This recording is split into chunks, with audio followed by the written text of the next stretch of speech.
Hello সবাইকে, অনেক দিন পর আমি একটি ছোট্ট ভিডিও নিয়ে হাজির হয়েছি।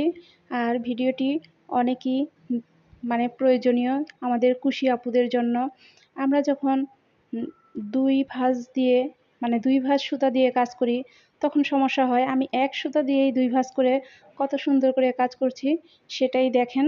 কত সুন্দর, আমি সাইড থেকে একটি সুতা নিয়ে নিলাম আর একটি সুতা নিয়ে নিলাম মাঝখান থেকে। আর এই ২টি সুতা দিয়েই এখন আমি কাজ করব।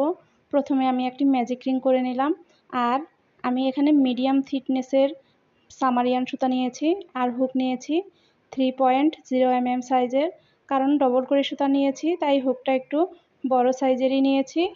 আর ডবল সুতা দিয়ে কাজ করলে একটু সাবধানে কাজ করতে হবে যেন প্রতিটি স্টিচে আমার ২টি সুতাই একসঙ্গে আমি কাজ করতে পারি, একটি সুতা যেন ছুটে না যায়। তাই আমি কথা বলতে বলতে দেখেন এখন কাজও শুরু করে দিয়েছি। আমি এখানে কি সুন্দর কতগুলি কাজ করে নিয়েছি। আর কাজ করতে করতে দেখেন কিভাবে সুতা শেষ হলে আমরা সুতাগুলি ২ ভাঁজ করে খুলে নিব।